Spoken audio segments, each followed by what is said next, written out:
Qué lindo es pensar en la Navidad. Yo no sé cómo hacen ustedes, pero está bueno estar meditando, pensando.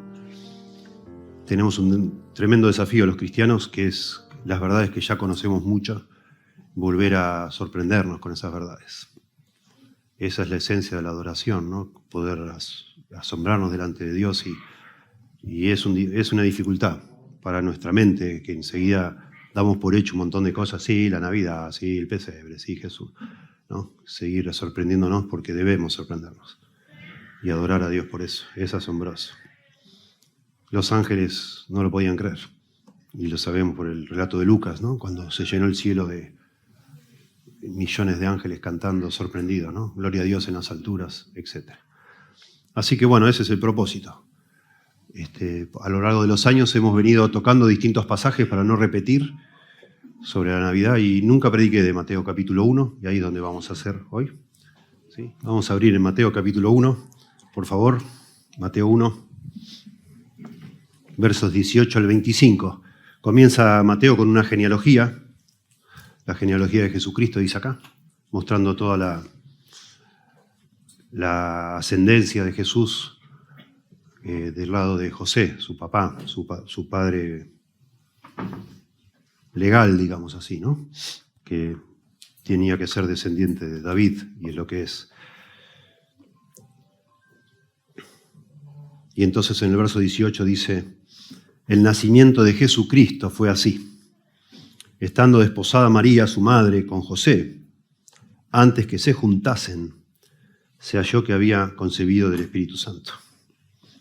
José, su marido, como era justo y no quería infamarla, quiso dejarla secretamente.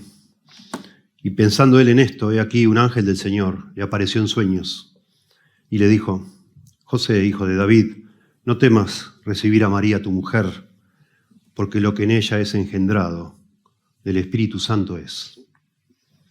Y dará a luz un hijo y llamará su nombre Jesús, porque él salvará a su pueblo de sus pecados. Todo esto aconteció para que se cumpliese lo dicho por el Señor por medio del profeta cuando dijo: he aquí una virgen concebirá y dará a luz un hijo y llamarás su nombre Emmanuel, que traducido es Dios con nosotros.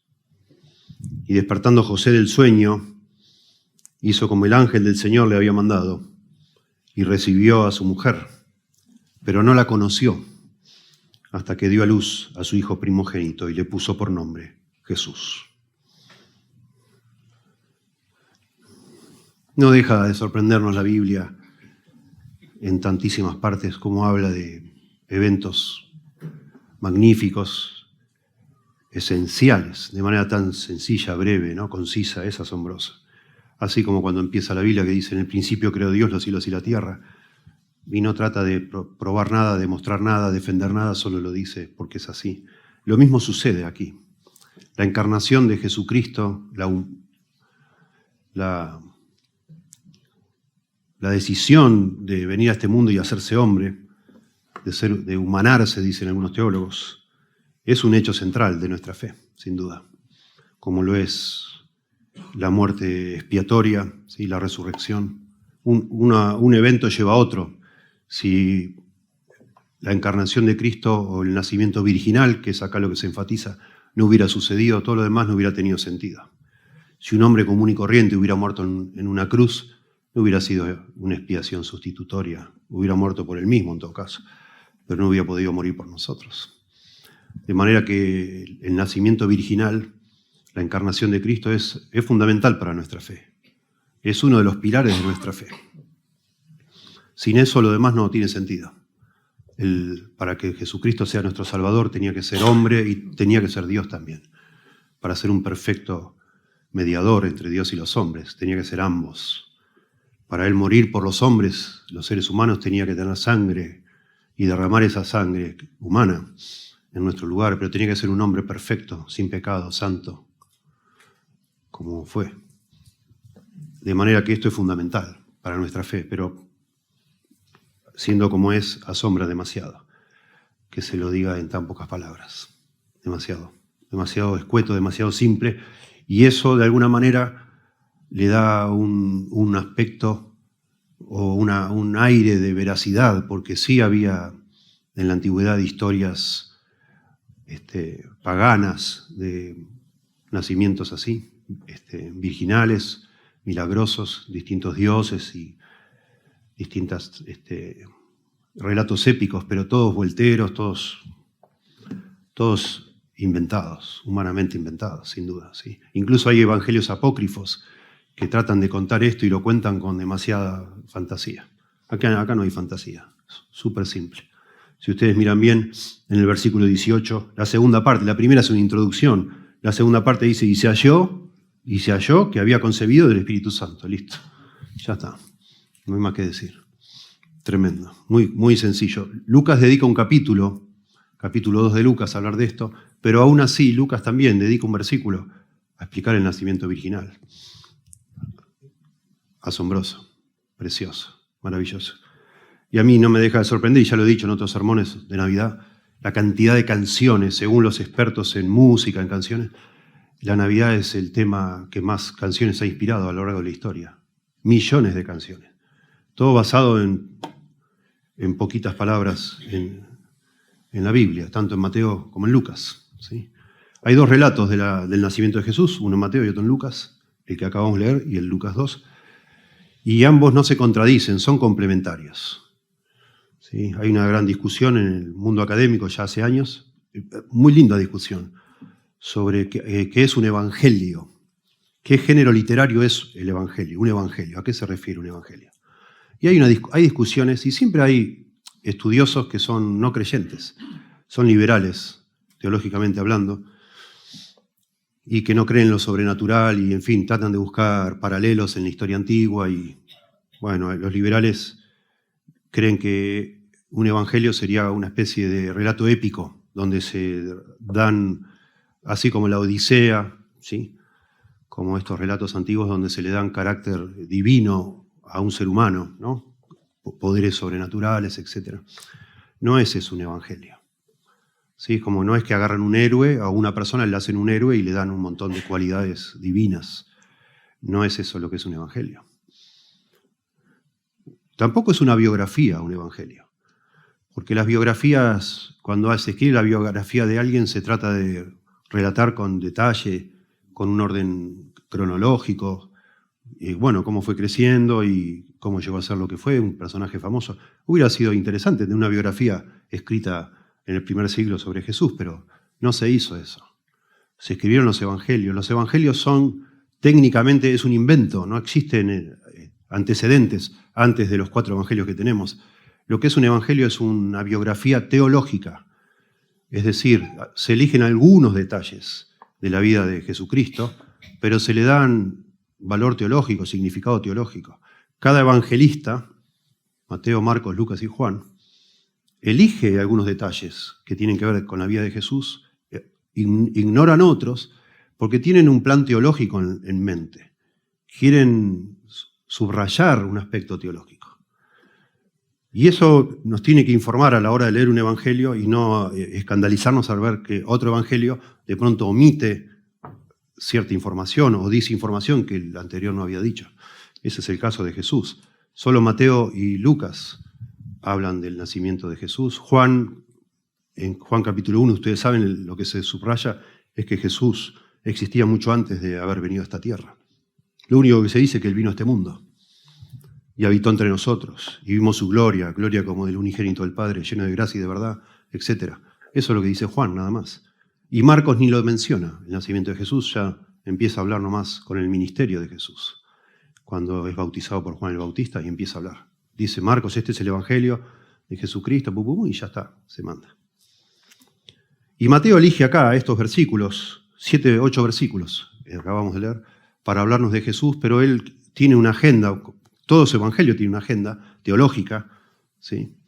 Él quiere, de alguna manera, resaltar ante lectores, eventualmente lectores judíos, cristianos, o judíos cristianos convertidos, etc., quiere mostrar que Jesús realmente es la consumación de todas las profecías del Antiguo Testamento, que este es el Mesías que se estaba esperando. Mateo, a diferencia de los otros evangelios, lo que más resalta es que Jesús es el Mesías, que se había dicho que iba a venir. Y lo hace de una manera preciosa, en todo el Evangelio. Y acá se nota cuando habla de Jesucristo, de su nacimiento. Enseguida también nos quiere hacer saber que esto sucedió para que se cumpliese lo que estaba escrito en el Antiguo Testamento. Y cita a Isaías 7:14. Esa es la manera de escribir de Mateo. Y entonces lo leemos tratando de apreciar eso, que esta brevedad de palabras tiene un sentido. Claro que sí. Y el enfoque acá es más José que María. Lucas se enfoca en María, bueno, Mateo se enfoca en José, porque era necesario que el Mesías fuera descendiente de David, el Mesías que estaba esperando Israel. Y es lo que empieza el Evangelio tratando de demostrar, que José es descendiente de David y por tanto Jesús también lo sería, porque si no quedaba descalificado para ser el Mesías, porque a David se le prometió. ¿Sí?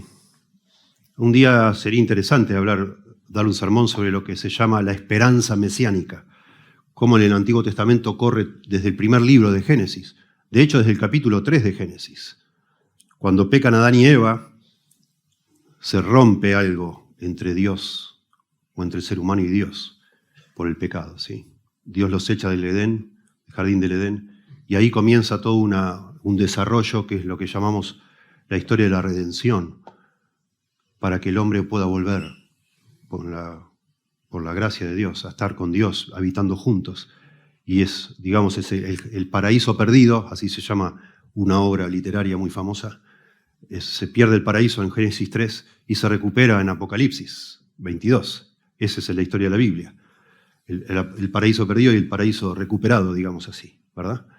Pero enseguida que se pierde el paraíso, que el hombre se echó al paraíso, Dios hace una promesa en Génesis 3:15, y es una promesa mesiánica, que algún día el hijo de la mujer, tu simiente, le dice a la mujer, va a aplastar a la simiente de la serpiente, etc. Y eso, ahí comienza toda una esperanza mesiánica que se desarrolla a lo largo de toda la Biblia.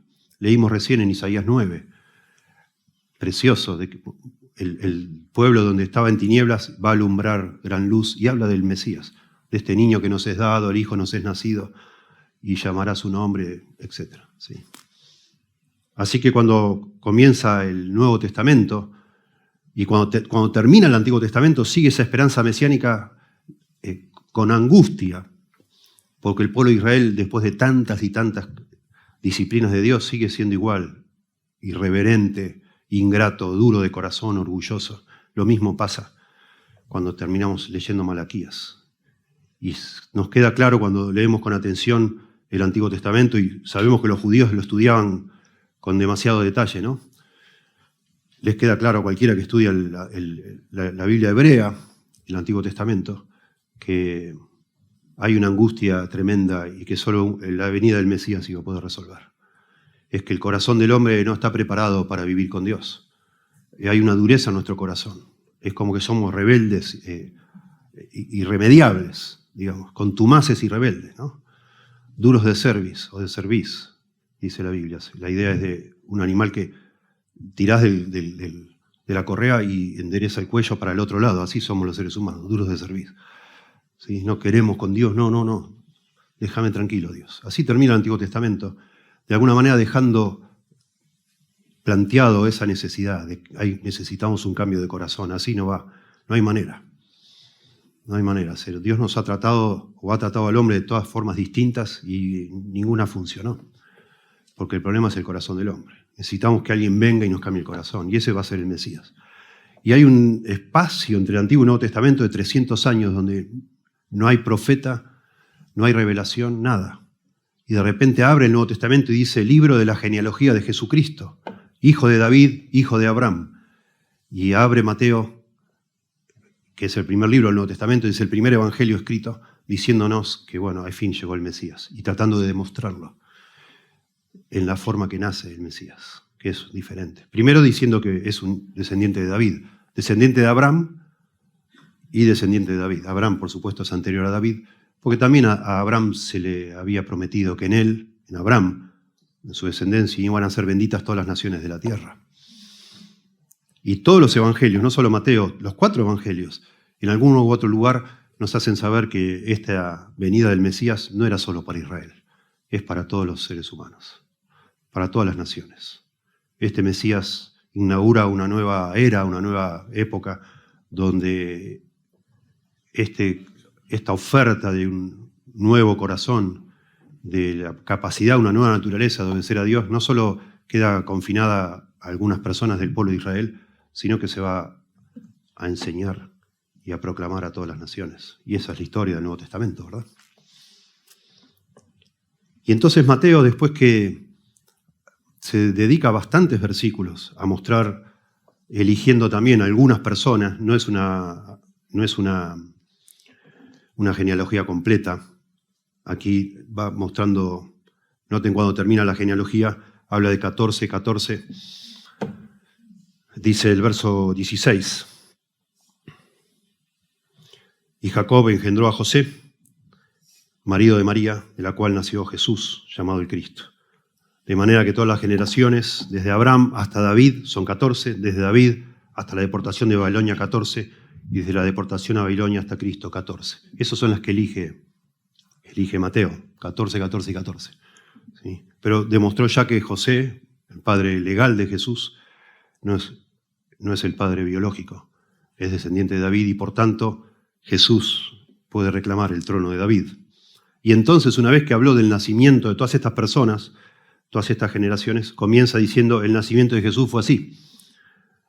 En el griego comienza la frase del verso 18 con una partícula, con una palabra que es de en griego, que no se traduce en general en nuestras Biblias. Chequeé en todas las versiones en español, no lo traducen, dice así nomás el nacimiento, pero se podría traducir, pero el nacimiento de Jesús es un adversativo suave, pero el nacimiento de Jesús como diciendo, bueno, todas estas personas nacieron. La palabra nacimiento está relacionada con la palabra genealogía,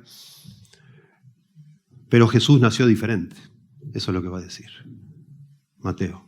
Todos murieron, nacieron y fueron antepasados, pero ahora vamos a hablar de Jesús que nació diferente. De alguna manera, en estos primeros 17 versículos, Mateo demuestra humanamente Jesús viene de David. Y ahora falta hablar divinamente de dónde viene. Y va a hablar que viene de Dios. Y eso es lo que significa el nacimiento virginal. El nacimiento virginal, que Jesús naciera de una virgen, significa que Jesús no nació como cualquier ser humano.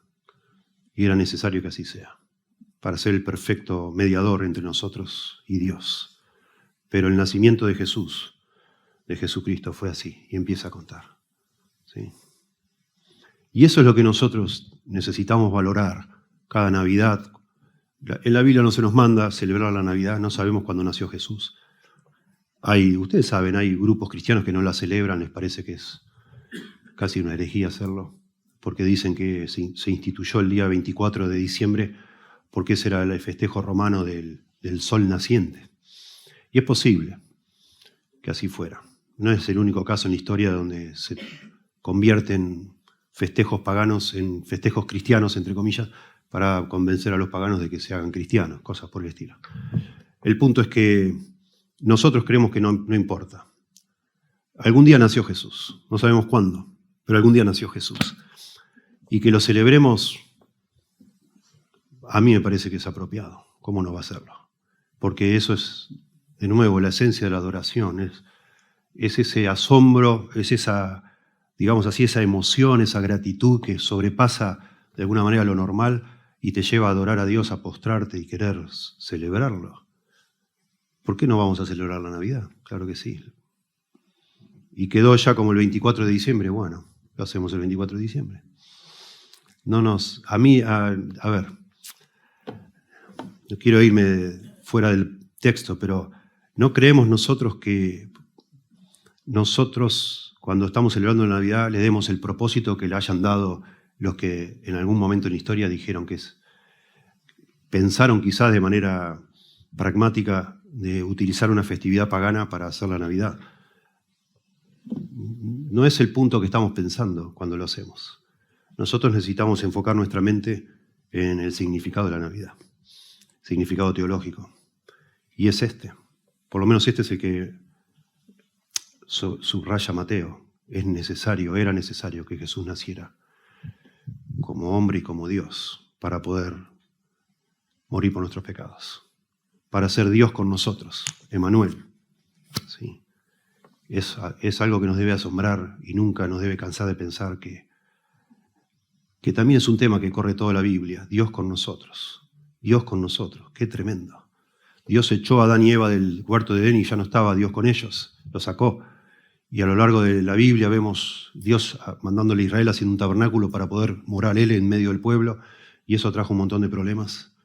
Murieron muchísimas personas por no estar a la altura de semejante privilegio para que Dios esté en medio de ellos. Y probado de mil y una formas Dios y imposible. No se puede. No puede un Dios santo, santo, santo estar en medio de un pueblo pecador. Y entonces ahora en el Nuevo Testamento se inaugura con esto llamado Evangelio, la buena noticia, que Dios dejó el cielo para venir a estar con nosotros. ¿Cómo no lo vamos a celebrar? Tremendo. Y después cuando entendemos, y acá ya lo anticipa, que vino a estar con nosotros, no para estar nomás y pasar un tiempo, vino para Él ofrecerse como un sacrificio por nuestro pecado, y por eso todos estos detalles son imprescindibles para que esa muerte tenga el valor que tiene. Infinito. Infinito. En primer lugar, entonces, partiendo de esto, la gran verdad acá es que es necesario, o era necesario, que nuestro Señor Jesús se humanara, pero como Dios hombre, para ser Dios con nosotros, pero para poder cargar el pecado de los seres humanos. En primer lugar, era necesario, pensándolo de esta perspectiva, que el Señor Jesús se humanara como un hombre normal, en un sentido, de la forma natural normal, que es por medio de un nacimiento, de una concepción y un nacimiento. Podría haber venido el Señor, no sé, con un séquito de ángeles, podrían haber tirado, no sé, una alfombra desde el cielo hasta la tierra y bajar el Señor en esa alfombra, en un carruaje de oro, no sé, con trompetas y con todo tipo de celebraciones. Y la humanidad Dios lo podría haber hecho, hacer que todo el mundo se postrara y temblara de miedo y todo el mundo recibiera al Mesías como lo merecía y lo merece. ¿Sí? Cada gusanito, cada insecto, cada animal, cada ser humano, todo el mundo postrándose, que venía el creador de este universo, venía a visitarlo. No fue así. En los detalles, pero sí fue que el creador del universo vino a visitarnos. Dios con nosotros. Pero la manera que lo eligió, porque el propósito no era venir a asombrarnos, a que todos nos postráramos sorprendidos por la gloria, no, Él vino a cambiar nuestro corazón, a redimirnos, a morir por nuestros pecados. Probablemente si hubiera venido de esa manera rimbombante, probablemente, aún así los seres humanos no se hubieran postrado nada. Y los animales sí, quizás sí. Porque el problema es que, otra vez, nosotros que fuimos creados a imagen y semejanza de Dios, a diferencia de los animales, nosotros tenemos un problema en el corazón. Nuestro corazón está endurecido por el pecado y no somos capaces de valorar, apreciar y responder a la gracia de Dios con amor, con gratitud, con humildad y postrarnos y dejar que Él sea nuestro Señor. No lo hacemos. No lo hacemos. Se ve de una manera impresionante eso en el libro de Jonás. Algún día lo enseñaremos, pero toda la creación le hace caso a Dios. Toda la creación. Manda al mar que haya una tormenta y hay una tormenta y el mar obedece. Manda un pez que se lo coma y se lo come y el pez obedece. Y manda un gusano, manda una planta que crezca, la planta crece. Manda un gusano que se coma la planta, se la come, etc. Todo lo que Dios le manda a los animales, a toda la creación lo hace. Menos Jonás, que no quiere ir a predicar. No quiere y no va. Es tremendo. Y así somos nosotros.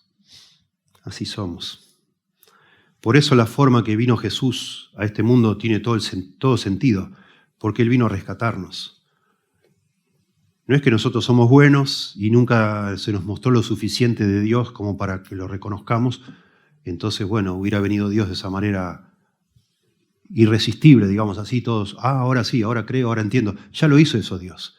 Lo hizo en el monte de Sinaí. Lo hizo en el desierto con Israel y aún así la mayoría de ellos se perdió. Ya apareció Dios de esa manera, con truenos, con rayos, con terremotos. Y nada, se asombraron por unos días, después siguieron murmurando y no ese es el punto de lo que necesitábamos. No. Por eso Jesús nació como una...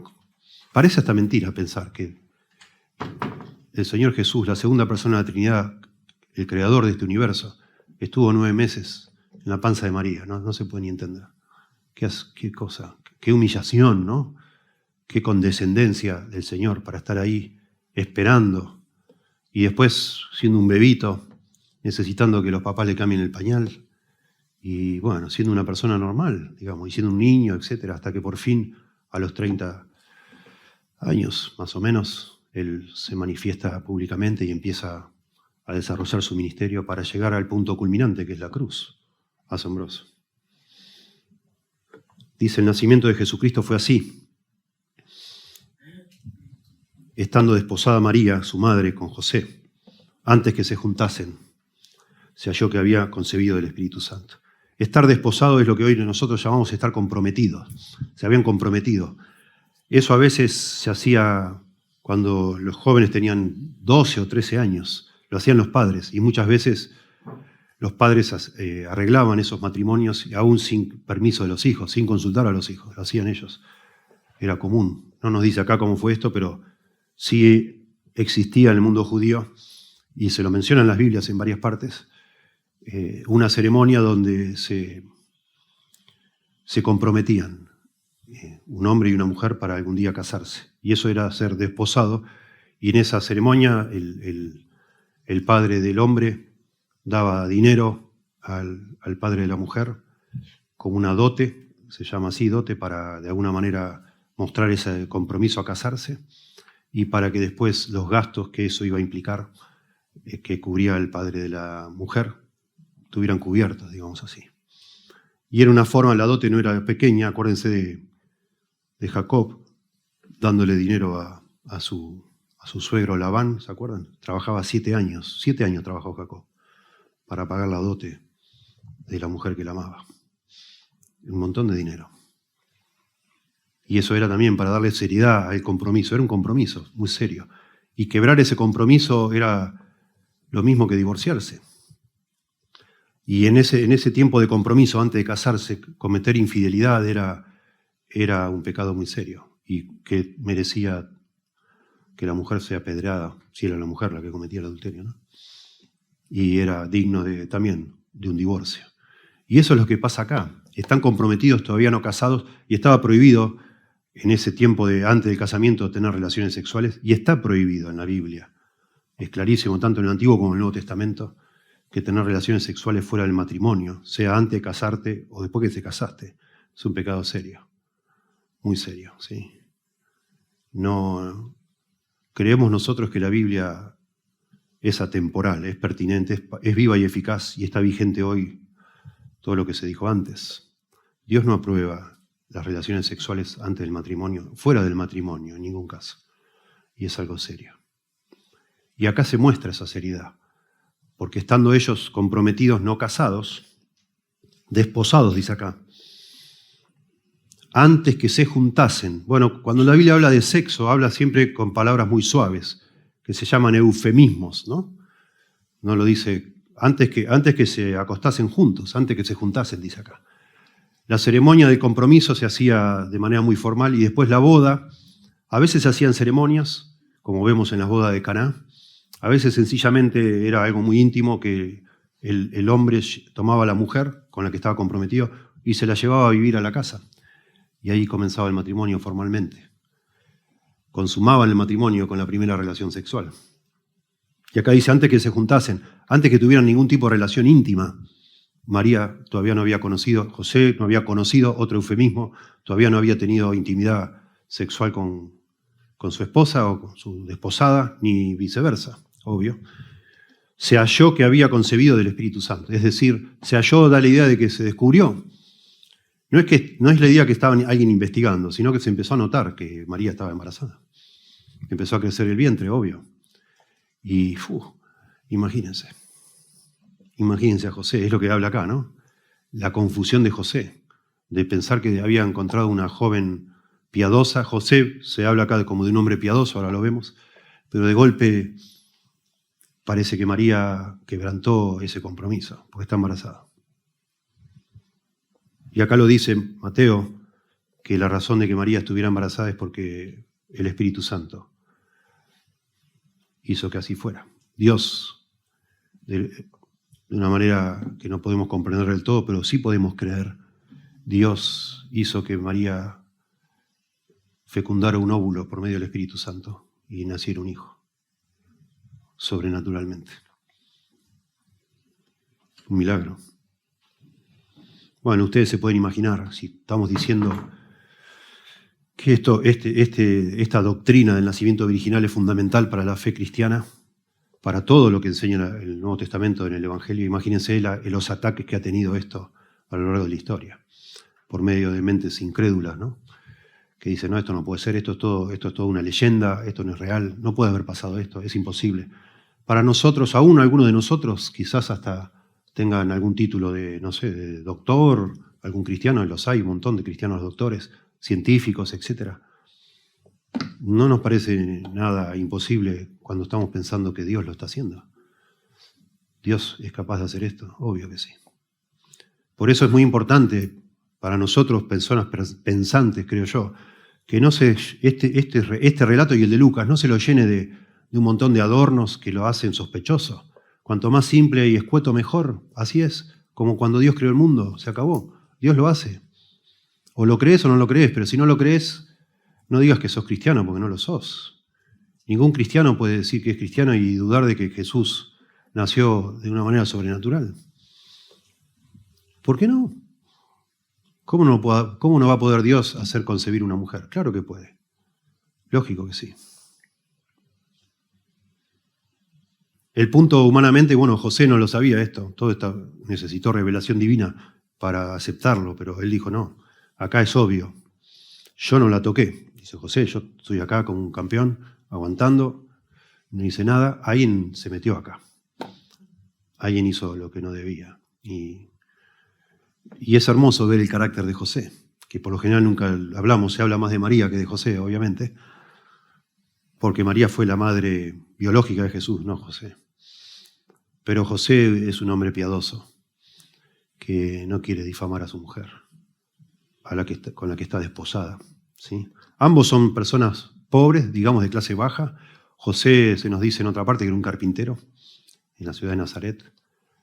Y asumimos que María también eran dos personas muy sencillas. Pero también asumimos que ambos, por los detalles que nos van dando los evangelios, que ambos eran personas temerosas de Dios. Leemos el Magnificat, que es el himno, la oración que hace María en Lucas, y nos damos cuenta de una mujer temerosa de Dios, humilde, que fue escogida por Dios, por gracia, obviamente, y que se sorprende, pero todo lo que explica en ese Magnificat, engrandece mi alma al Señor, y etcétera, etcétera, y todo lo que dice, habla de una mujer que ama al Señor.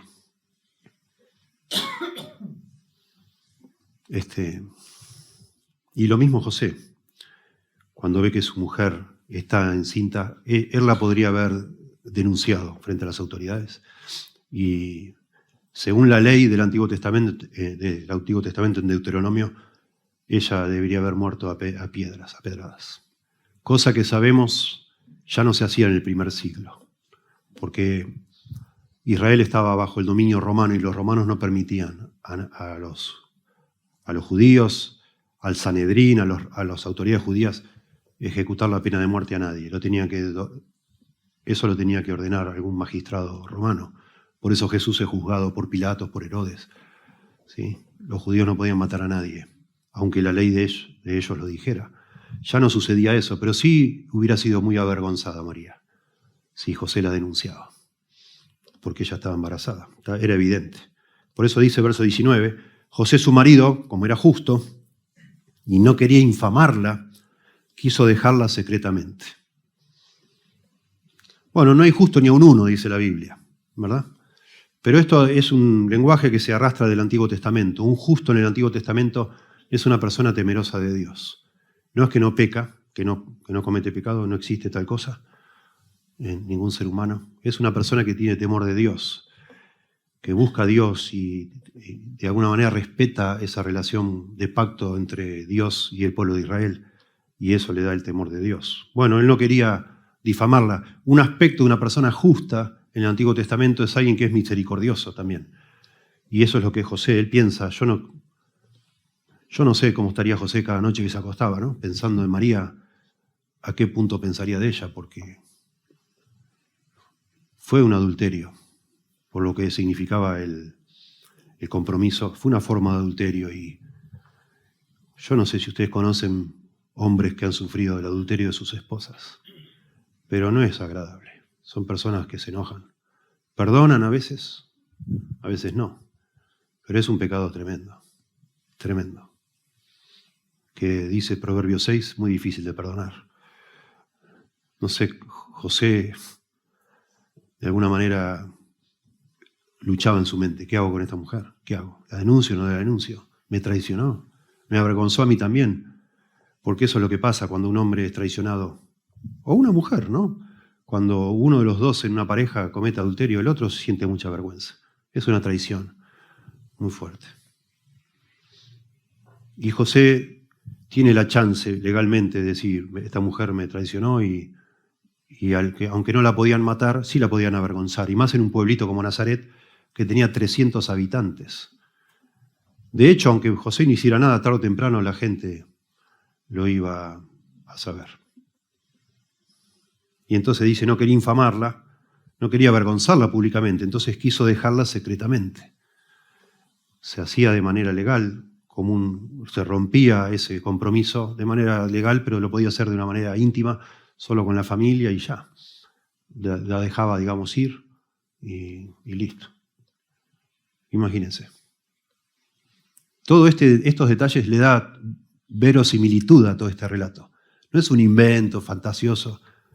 Son dos seres humanos normales que están atravesando una situación que es extraña y realmente es algo fuera de lo común y no entienden lo que está pasando. María no lo entendía, le tuvo que explicar el ángel Gabriel allá en Lucas 2 y José en este lado tampoco lo entiende.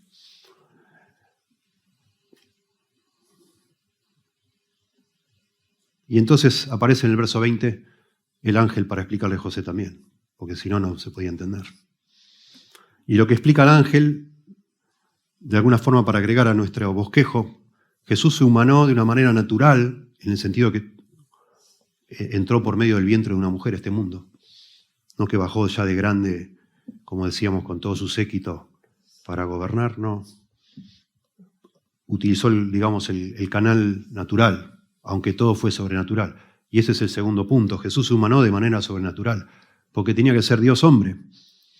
Y entonces el ángel explica eso, dice, y pensando él en esto, José, he aquí un ángel del Señor le apareció en sueños y le dijo, José, hijo de David, no temas recibir a María, tu mujer, porque lo que en ella es engendrado del Espíritu Santo es. Note que le llama, tu mujer es tu esposa, porque de nuevo el grado de compromiso en esa época ya estaban enlazados, ya se había pagado la dote, ya eran esposo y esposa, en el sentido que ya estaba eso consumado, ese contrato, solo faltaba hacer el matrimonio. Y entonces sí, después de eso, poder estar juntos en la intimidad. Bueno, aparece un ángel, acá no nos dice cuál ángel es. En Lucas dice que es Gabriel, el que apareció a María, y le explica entonces, en sueños. No temas recibir a María, tu mujer. Bueno, recibir acá sería casarte con ella, ¿sí? En el sentido, de nuevo, de tener esa intimidad en la primera noche de su boda. No lo temas hacerlo, porque lo que en ella es engendrado del Espíritu Santo es. Impresionante. Cuando se usa he aquí en la Biblia, he aquí, el problema es que se usa tanto, y en Mateo mucho también, he aquí supuestamente es una forma de una expresión para manifestar sorpresa, algo maravilloso, asombroso. Tanto se usa que ya pierde un poco la fuerza en la Biblia, pero he aquí es algo sorprendente. Y es sorprendente que un ángel se te aparezca, ¿no? En un sueño. Se le aparece en un sueño y le explica. Y le explica justamente que lo que está pasando es algo sobrenatural. No lo podemos explicar, Yo hace muchos años tuve un doctor como profesor en el Instituto Bíblico, donde conocí a mi esposa, y me acuerdo el profesor enseñándonos teología, explicándonos todo, la concepción, el óvulo, todo. Bueno, no lo podemos entender. No podemos ni imaginarnos, pero sucedió. El Espíritu Santo hizo que María concibiera, engendrara, dice acá, lo que en ella es engendrado, del Espíritu Santo es. Notable que le dice José, hijo de David, ya lo había demostrado Mateo antes, que era un descendiente de David. Y de nuevo, todo va reforzando la misma temática, este es el Mesías que se estaba esperando. Estuve consultando en la semana muchos judíos interpretando distintos pasajes del Antiguo Testamento, estaban esperando que el Mesías viniera y naciera de una manera sobrenatural. Es muy interesante eso. O sea, esto no es algo extraño, en el sentido de que algunos judíos piadosos, incluso hay uno que se llama Rashi, que fue un rabino muy famoso en la Edad Media, el más famoso de todos los rabinos, tiene comentarios de toda la Torá, de todos los primeros 5 libros. Él decía que el Mesías tenía que nacer de manera sobrenatural. Y es lo que está pasando acá, y es lo que está explicando el ángel, que tenía que nacer así. Y entonces va a citar una profecía del Antiguo Testamento, donde dice que una virgen, o sea, una mujer que nunca tuvo relación con ningún hombre, va a concebir y va a tener un hijo y lo va a llamar Emanuel. De manera que, a ver, es asombroso, es sobrenatural, pero es algo que estaba previsto. Se había dicho de antemano, y eso es lo que está sucediendo acá. Así fue como Dios tenía que entrar a este mundo, como Dios y como hombre. Si no hubiera sido el nacimiento virginal, o sea, con una mujer que no tuvo nunca relaciones con un hombre, Jesucristo no hubiera podido ser nuestro Salvador, insisto, porque Él sería una persona común y corriente. Y esto tenía que suceder así, para que Él sea Dios hombre a la vez. Y entonces se nos explica por qué. ¿Por qué tiene que ser así? Verso 21.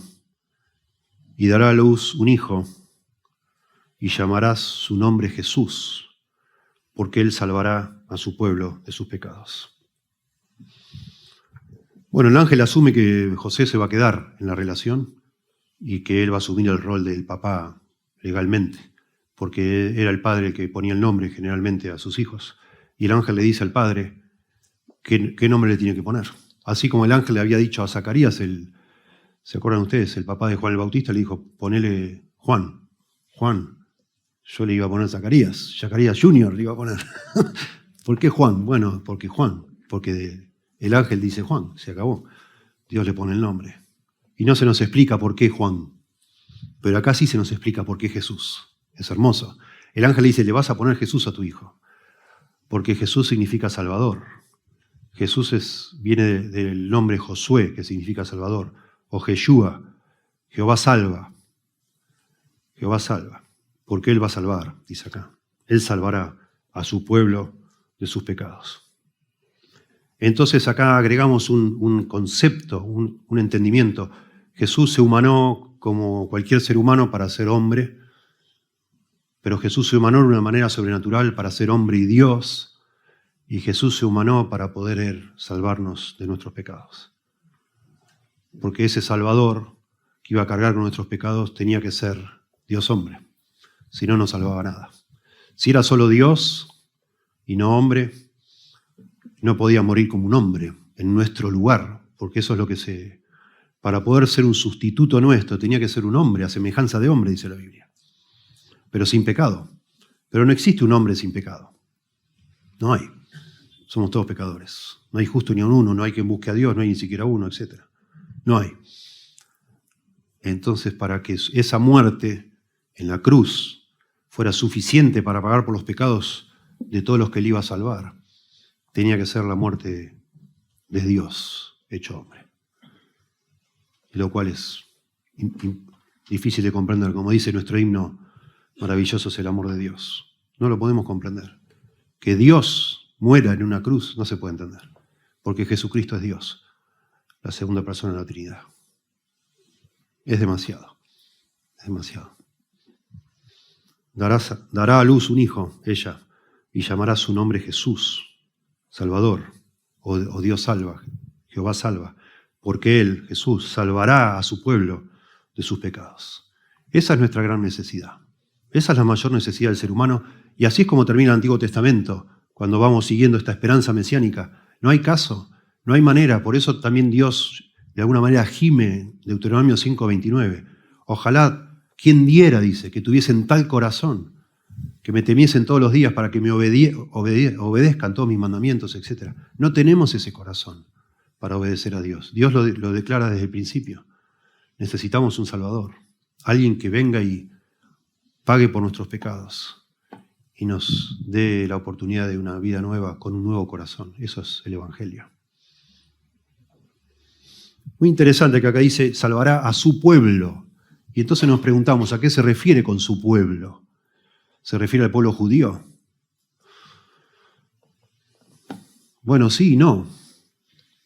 Porque su pueblo, ya también sabemos por el Antiguo Testamento, no todos los que nacen judíos son judíos. Nos explica Pablo después. No todos ellos realmente reconocieron a Dios, los nacidos descendientes de Abraham. No. Y en el Nuevo Testamento se nos agrega, bueno, ya había promesas en el Antiguo, pero en el Nuevo se nos agrega que Él va a venir a buscar a toda clase de personas, no solo judíos.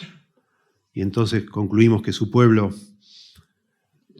son las personas, es ese famoso remanente de algunos judíos y otros no judíos que le reconocen a Él como el Salvador, que se humillan, se arrepienten y están dispuestos a buscarlo de todo corazón para que lo salve. Ese es su pueblo. Y eso también es una gran discusión que no es estéril, no es tonta, es sumamente importante. Si Jesús murió por todos o solo murió por los que Él había escogido para salvar. Y acá está diciendo que Él va a salvar a los que Él escogió, a su pueblo. Es lo que está diciendo acá y lo que dice en otras partes. Y acá estamos parte de su pueblo, porque sabemos que somos de su pueblo, porque Él nos permitió entender este Evangelio y abrazarlo y creerlo.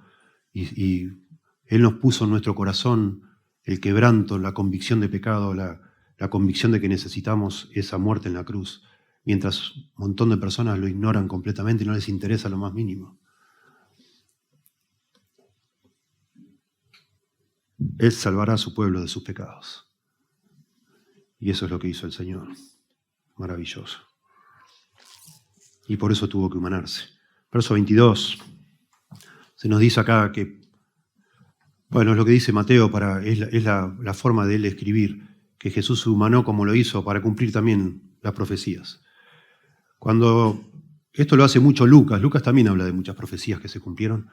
A Lucas le gusta demostrar que todo lo que sucede de acuerdo a un plan. Nada es un accidente, nada sucede por casualidad. Todo está meticulosamente planeado. Y esto es muy importante, sobre todo cuando al final de los evangelios parece que todo fracasó porque lo ponen a Jesús ahí en una cruz, completamente avergonzado, desnudo y deformado. Y uno dice, ¿qué pasó? Eso estaba planeado que así sea. Todo está planeado, todo está sucediendo de acuerdo al plan A, no hay plan B para Dios. No hay nadie que pueda torcer el brazo de Dios. Se hace todo lo que Dios quiere. Y Mateo acá, que se ha propuesto demostrar en todo su evangelio que todo lo que está sucediendo es lo que ya se había dicho que iba a suceder. Y entonces dice, todo esto aconteció, verso 22, para que se cumpliese lo dicho por el Señor, por medio del profeta, cuando dijo. Acá hay algo interesante, pero lo mencionamos solamente. Para que se cumpliese lo dicho por el Señor dijo, pero ¿cómo dice? Por medio del profeta. Qué hermoso, esa es nuestra confianza cuando leemos la Biblia, que todo lo que leemos en la Biblia es lo que el Señor dijo, por medio de los escritores que han escrito la Biblia. Pero es el Señor el que nos habla. Y así lo dice Mateo, cuando se refiere a esta profecía de Lucas 7:14. Y entonces dice, verso 23, he aquí una virgen concebirá y dará a luz un hijo, y llamará su nombre Emmanuel, que traducido es Dios con nosotros. Está citando a Isaías 7:14. Hay una tremenda discusión acá, que no la voy a no me voy a meter, lo decidí de antemano, no, para no desenfocarnos, sobre si en Isaías 7:14 realmente, primero se discute la palabra virgen, si la palabra virgen se refiere a una virgen como María fue, o se refiere solamente a una joven, a una mujer joven. Bueno, la palabra en el hebreo, porque Isaías fue escrito en el hebreo, que es la palabra alma, se traduce literalmente como doncella. Pero si empezamos a ver toda esta palabra como se usa en el Antiguo Testamento, generalmente es una mujer virgen, una joven virgen. Y está bien traducido. Y de hecho, bueno, es la forma, acá no hay duda cuando Mateo interpreta Isaías 7:14, le da el sentido de una virgen. ¿Sí? Y Mateo, de nuevo, está escribiendo inspirado por el Espíritu Santo y es lo que Dios está diciendo. Y esa es nuestra, digamos, en vez de meternos en investigaciones, confiamos que Mateo, por tener el Espíritu Santo y ser un apóstol del Señor, está interpretando correctamente lo que dice Isaías y se acabó la discusión, ¿verdad?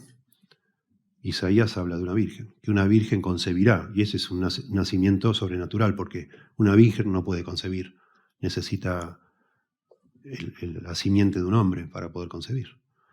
Y eso para Isaías era una señal. Y bueno, hay todo un trasfondo histórico muy interesante, pero lo dejamos fuera. Isaías le dice a las personas de su época a un hombre llamado Acaz, que era un malvado, el hijo de Usías, tan malvado que hasta mató a sus hijos, sacrificó a sus hijos, pasándolos por fuego para adorar a un Dios falso. Pero Acaz en ese momento que estaba siendo acosado por el rey de Israel del norte, llamado Peca, y otro rey de Siria, Racín, él tiene miedo de que lo maten y empieza a hacer, de alguna manera empieza a hacer alianzas con naciones vecinas, básicamente con Asiria, Tiglat-Pileser. Pero Isaías se le acerca y le dice, no hagas eso. Dios me ha dicho que Él te va a dar una señal. Es decir, toda la dinastía davídica no se va a cortar. Y lo sabemos porque va a venir algún día de una mujer virgen, va a nacer un hijo. Y va a ser el Mesías. Dios con nosotros. Ese es, digamos, en pocas palabras, lo que le está diciendo David a Acaz. Pero el punto es, de nuevo, esa esperanza mesiánica incluía la presencia de Dios entre nosotros. Dios con nosotros, Emmanuel. Emmanuel, Dios con nosotros. Y en el Nuevo Testamento eso toma un giro también que es para nosotros algo fuera de serie, que es Dios en nosotros, los creyentes. Cuando nosotros nos sometemos a Dios reconociendo nuestro pecado, humillándonos y abriendo nuestro corazón al Señor, entendiendo que su muerte en la cruz fue por nuestros pecados y nos rendimos a Él, es Dios en nosotros. Dios viene a nuestro corazón a perdonarnos nuestros pecados y lo que antes separaba a nosotros, dice que nuestros pecados han hecho esconder los ojos de Dios para no ver porque Él es santo.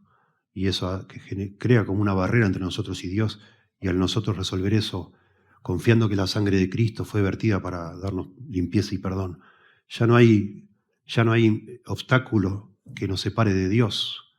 Si nosotros recibimos ese perdón por medio del Evangelio, el Señor Dios viene a vivir a nuestro corazón.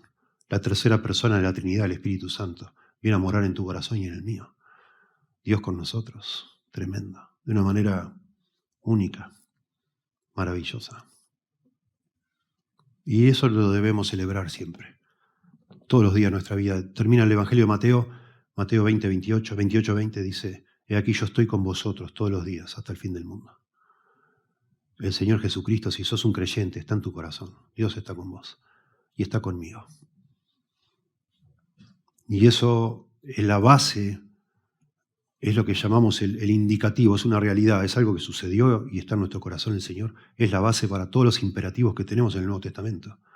Cuando a mí Dios me manda, como hablamos la semana pasada, amar a mi enemigo, lo manda porque Dios está en mi corazón. Si no, no me lo mandaría, yo no puedo hacer eso. Es sobrenatural. Cuando nos manda a soportarnos unos a otros, es porque Dios está en nuestro corazón, somos hermanos, y Dios me ayuda a hacer eso. Etcétera, etcétera, etcétera. Lo puedo hacer porque Dios está en mi corazón, si no, no lo puedo hacer. Y entonces lo hago, cuando lo hago en dependencia de Dios. Dice Pablo, yo soy el apóstol el que más trabajé más que todos ellos, pero no yo, dice, sino la gracia de Dios conmigo. La presencia de Dios en mi corazón me ayuda a hacer lo que yo hago, a cumplir, a satisfacer las demandas de Dios que son demasiado exigentes. Ninguno de nosotros, por más pilas que ponga, puede obedecer los mandamientos, ni uno de ellos de manera cabal, no podemos. Pero si Dios está en nosotros, con nosotros, sí podemos, porque nos ayuda. Y eso es la razón de que el Señor viniera a morir en la cruz. Y eso es lo que se llama el nuevo pacto, ¿no? Cuando Él muere, antes de morir en la última cena, dice, esta es la sangre del nuevo pacto. Y cuando leemos en el Antiguo Testamento sobre el nuevo pacto, es eso, un corazón nuevo, un corazón tierno, no de piedra, sino de carne, digamos, que puede amar a Dios, obedecer a Dios, creer en Dios y satisfacer las demandas de Dios. Es maravilloso. Emmanuel, Dios con nosotros. No es un nombre. Acá dice que la Virgen llamará su nombre Emmanuel. Es un título. Dios con nosotros, más que un nombre. Hoy hay nombres, acá tenemos algunos Emmanueles preciosos, pero es un título. Dios con nosotros. Es una realidad maravillosa. Y finalmente, acá en el texto, se nos muestra cómo José se despierta del sueño y hace todo lo que el ángel le dijo. Un hombre piadoso, temeroso de Dios. Versos 24 y 25. Y despertando José del sueño, hizo como el ángel del Señor le había mandado. Y recibió a su mujer. Se casó con ella, es la palabra. Ahí recibió y ya la recibió. Pero, noten qué interesante, Mateo subrayando el nacimiento virginal. Pero, recibió a su mujer en el sentido, se casó con ella al final. No la rechazó. Pero no la conoció. Eufemismo, de nuevo, para no tener relación íntima. No quiso tener relaciones íntimas, José. El ángel no le dijo nada de eso, pero él decidió, asombrado, maravillado de todo lo que estaba viendo y sucediendo, dijo, no, ¿qué necesidad tengo yo? Vamos a esperar que nazca el Mesías. No la conoció, no tuvo relación íntima con ella, hasta que dio a luz a su hijo primogénito y le puso por nombre Jesús, Salvador. Precioso. Es una forma hermosa y delicada también que tiene Mateo de subrayar que María fue virgen hasta que nació Jesús. Y después sí, no dice nada. Y todo el dogma católico que María siempre virgen, eso no lo dice la Biblia, porque José tuvo otros hijos. Y al decir el primogénito, su hijo primogénito es el primero, es decir que tuvo más, tuvo segundo, tercero, cuarto. Y sabemos de ellos porque se los menciona en los evangelios y después se los menciona Santiago, el escritor del libro de Santiago, no el apóstol Santiago, era un hermano, un medio hermano de Jesús. Digo medio porque Jesús no era hijo de José, literal. Y Judas, el escritor del librito de Judas antes de Apocalipsis, también era medio hermano de Jesús. ¿Sí? Bueno, qué precioso pensar en el Señor. Un incrédulo le dijo a un cristiano, un incrédulo, bueno, así somos los incrédulos, y así éramos nosotros, incrédulos. Le dice, no digas tonterías, imagínate vos si yo te dijera que hubo una persona, una mujer que tuvo un hijo, que era una mujer virgen y tuvo un hijo de Dios. Dios le hizo tener un hijo. ¿Lo creerías vos? Y el cristiano muy sencillamente le dijo, mira, si ese hijo viviera la vida como la que vivió Jesús, sí lo creería. Sí lo creería. Y es que, interesante, toda la vida de Jesús, este nacimiento sobrenatural, de alguna manera se confirma con la vida sobrenatural de Jesús. Jesús fue un hombre extraordinario, fuera de serie, único. Nadie jamás habló como él. Nadie jamás se atrevió a decir, yo soy la luz del mundo. El que cree en mí no andará más en tinieblas. Yo soy el pan de vida, si alguno cree en mí no tendrá hambre jamás. ¿Qué ser humano dice una cosa así y no lo internan en un psiquiátrico y le dan medicación para que se tranquilice? Jesús dijo eso, pero no solo lo dijo, a ver, la gente que conoció a Jesús quedó fascinada con Jesús porque él no era una persona psiquiátrica, para nada. Al contrario, no se conoció una persona más humilde. La humildad comienza a ser una virtud valorada por la humanidad después de Jesús. Antes de Jesús, según los griegos, era debilidad, era ser un tonto en este mundo, ser humilde. Y Jesús vivió una vida humilde y cambió la manera de ver esa virtud, que es preciosa, porque nuestro Señor fue humilde. Y entonces nosotros ahora queremos ser humildes. Y podemos vencer el orgullo, porque Dios está en nosotros y va produciendo eso, es un fruto del Espíritu Santo en nuestro corazón, etcétera. Y al final Jesús muere también de una manera única, porque él no es un hombre cualquiera. Él vino a morir, Él nació para morir por los pecados de las personas, de su pueblo.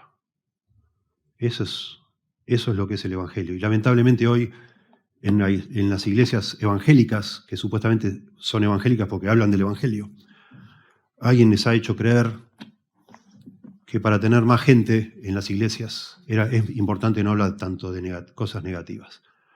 Para que la iglesia se llene de gente no hay que hablar mucho del pecado. Si vos le decís a la gente que es pecadora y le hablas de sus errores y su maldad y todo, la gente se va y busca otro lugar donde la hagan sentir mejor. Bueno, malas noticias, porque si en una iglesia evangélica no se habla del pecado, de la maldad y la necesidad de arrepentirse, esa iglesia ya no es evangélica. Porque el evangelio consiste en hablar del pecado. Jesús vino a morir, a salvar a los pecadores. Y si alguno de nosotros no se reconoce pecador, no dice yo soy un pecador. Jesús no vino a salvarte a vos. Es bastante simple. Él vino a buscar a los pecadores y a salvarlos. Eso necesariamente implica que vos reconozcas que sos un pecador, una pecadora, y necesitas que Él te salve. Si te endureces por orgullo y decís, no, yo no soy tan malo, yo me voy a salvar a mí mismo. Bueno, tristemente Jesús no tiene nada que ver con vos y no te va a salvar. El que tiene al Hijo tiene la vida, dice 1 Juan. El que no tiene al Hijo de Dios no tiene la vida. Si vos lo querés hacer por tu cuenta solo, bueno, tratá, no vas a poder. Y estás de manera muy educada, muy formal, rechazando al Hijo, diciéndole, tranquilo, como dice un jugador de fútbol cuando hace un gol que hace así, como diciendo, tranquilos todos, a todo el estadio, ¿no? Le hace así, como diciendo, tranquilo, acá estoy yo. Y se señala, ¿no? Hace así, se señala, como acá, yo lo resuelvo. Si vos sos de esa persona así, tranquilo, yo me hago cargo, olvídate. Tu orgullo te estás encegueciendo y no te deja ver que sos un necio. Dios no puede hacer algo como lo que hizo si esa fuera la forma de salvarse. Sería una estupidez humana tremenda. Una falta de sabiduría de parte de Dios, un despropósito. Mandar a morir a su hijo unigénito en una cruz si vos te podés salvar por tu cuenta. Por favor, rendite antes de morir. Necesitas al Señor Jesús. Él es el único Salvador que hay. Por eso le llamaron Jesús, porque Él vino a salvar. Todo lo demás es todo ilusión tuya, ilusiones humanas. El orgullo es lo que hace, ¿no? La definición de orgullo en la Biblia, la cantidad de palabras que hay por orgullo es, la mayoría de ellas están relacionadas con ceguera, con alguien que no puede ver lo que es la realidad. Vos te autopercibís bueno, te autopercibís fuerte como para vos resolver tus problemas. Y la Biblia dice que no sos ni bueno, ni fuerte, ni nada. Sos muy débil. Necesitas a Jesús. Necesitas que Dios, tu Creador, esté con vos en tu corazón. Y eso es lo que es el Evangelio. Humillate. Lo decimos de corazón, no lo digo con rudeza, te lo digo de corazón. Yo me tuve que humillar un día, yo me creía un campeón y era un salame. Y gracias a Dios, Dios me humilló, Dios sabe cómo hacerlo. Pero a veces las formas que Dios lo hace no son, bueno, ¿por qué no hacerlo por las buenas, digamos, ¿no? Solo escuchando, entendiendo y creyendo? Dios llama a los seres humanos todavía a que se humillen, a que reconozcan su incapacidad y se pongan bajo el señorío de Dios, reconozcan que Él es el dueño, Él es el Señor, y Él tiene el plan para salvarte. Vos no, nosotros no. ¿Sí? Te damos gracias, Señor, por tu evangelio precioso, por lo que costó. No somos ni conscientes de lo que habrás vivido o sentido el Señor Jesucristo y tú mismo como Padre, entregando a tu Hijo, con el cual has tenido una relación preciosa por toda la eternidad, entregarlo para morir, para ser maltratado y despreciado entre los hombres, y que lo has hecho por amor a nosotros, para perdonarnos. Yo te ruego, Señor, porque entendiendo la Biblia, también sé y sabemos nosotros acá muchos, que todo esto que estamos hablando solo es posible aceptarlo de corazón y entenderlo y creerlo cuando el Espíritu Santo lo aplica a nuestro alma. nos convence, nos da la convicción del pecado que tenemos, la ruina espiritual en la que vivimos y nos hace mirar a Cristo con fe, a un Cristo crucificado en la cruz para ocupar nuestro lugar y luego resucitado y ascendido al cielo como Dios glorificado para ser Él el único Salvador que existe, Señor. Por favor, convéncenos a todos los que escuchamos de que este es el único camino que hay para que nosotros, pecadores, lleguemos al Padre Santo, para que pasemos una eternidad en la gloria contigo, Señor. Para que tú vengas a morar en nuestro corazón, para ser Emmanuel, Dios con nosotros, ahora y por siempre, Señor. Ayúdanos, te rogamos, quebrántanos. En el nombre de Jesús. Amén.